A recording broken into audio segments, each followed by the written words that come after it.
So first of all, when we're doing the occlusal prep, we don't want to cut depth cuts because they take a long time and they can make the prep very rough. So you can see here I just sink the burr to the right depth, and then I remove the occlusion down to that depth in one pass.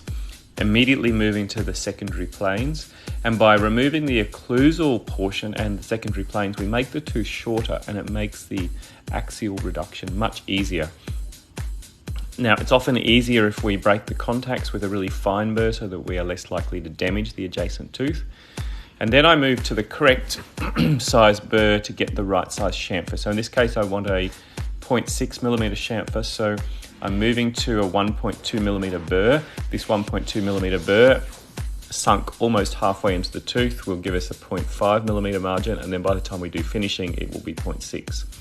Notice that I'm able to prep the tooth almost entirely in only 1 or 2 passes. So if we get that burr to the right depth and then carefully drive it around the tooth, a single pass will get the prep almost completely done. Then we can move to the fine diamond burr and just smooth up the scratches from the coarse diamond burr. A fine diamond burr doesn't correct the prep, it just smooths up the scratches. Once we've got the prep basically smooth, using a Softlex disc is really good for removing any sharp edges in the occlusal portion and polishing up those interproximal areas that sometimes are hard to get smooth with a burr.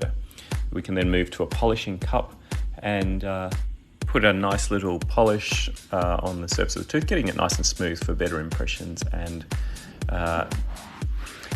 there we can see that we can get a prep done very, very efficiently, but still with very high quality.